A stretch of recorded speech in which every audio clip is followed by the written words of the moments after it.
due diligence is paramount.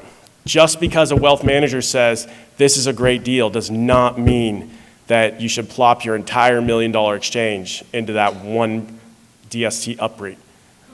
We see wealth managers putting clients, and we have thousands of clients nationwide. We've inherited a ton of clients from people that got into this with their wealth manager that didn't know what he was doing. And he put their entire $3 million exchange into one offering. It's really, really important that the 721, like I said, I've done 15 of them. It is a really great tool, but you do have to peel back the layers of the onion and understand the risk, understand what's going on, or else you might wake up one day and not be too happy, right? And so doing your due diligence on the 721, that's something we have teams of analysts at Kay Properties, not only on the 721 DSTs, but the entire menu of DSTs. Our teams are going through all the things I mentioned before, the appraisals, the underwriting, the assumptions, environmental, offering docs, looking at the 721 UPREITs, how they're structured, so that you can understand what makes sense for me and my family. And you might still like something, go, ooh, I don't like that, but I still want some exposure to that, but you're not putting your entire $5 million into that one offering that has a glaring risk factor. You might go, the likelihood of it happening is pretty low, but I do want to get 15% exposure there. That's what we walk you through at Kay Properties so that you don't over allocate. I mean, it's crazy. Wealth managers, if you have $1 million stock portfolio, they put you in a broad-based portfolio of stocks. They don't go, this one company on the Fortune 500 is what you should put your $1 million in or your $5 million, right? They diversify you. But then that same wealth manager gets his hands on your 1031 exchange and he plops your entire $30 million into one DST UPREIT, one program. That's just not the way to invest when it comes to stocks as well as real estate and the DSTs. The whole point of the DST is to build a diversified portfolio. Okay, so peeling back the onion, the 721s can be a great tool, and we have them.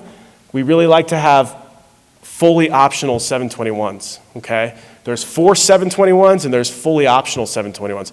Full optionality means that when that DST is called into the REIT, you get to analyze the REIT. Does this REIT make sense for me? Do I like the debt levels? Do the financials make sense? You get to look at that time, and that's full optionality. If you don't like it, then you just do another 1031.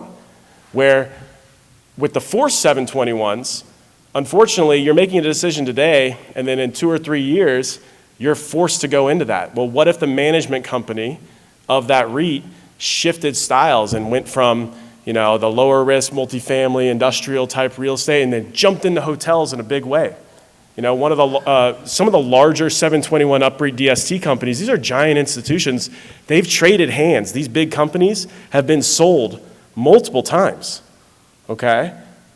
We just saw that with, who was it, Dustin, bought Bridge? Apollo bought Bridge. Massive transaction. So a new manager comes in and has a different idea for the property.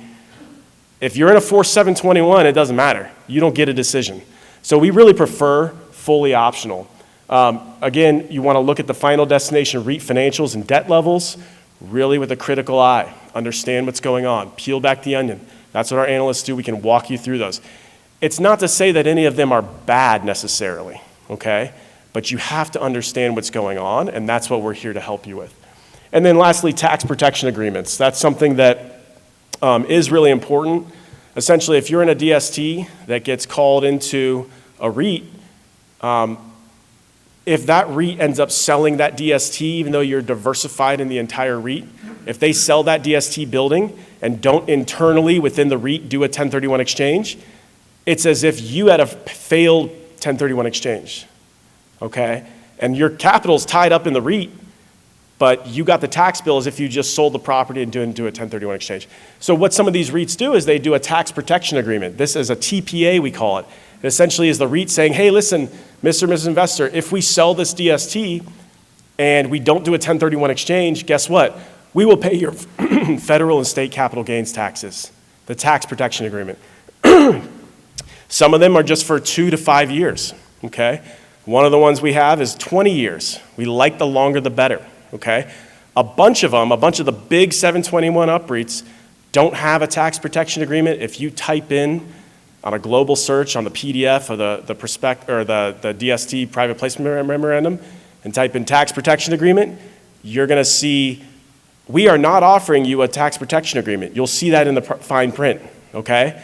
These are giant financial firms with myriads of lawyers, okay? They're protecting themselves, and if things change, it can really affect an investor if you're unaware. If you're just trusting a financial wealth manager that does your stocks and you've played golf with him for 20 years, and then he says, this is a great company, look how big they are, and you plop your entire exchange into that 721 UPREIT, it could be fine, trust me. And we might still work with that group, but on a diversified basis and with an eyes wide open mentality.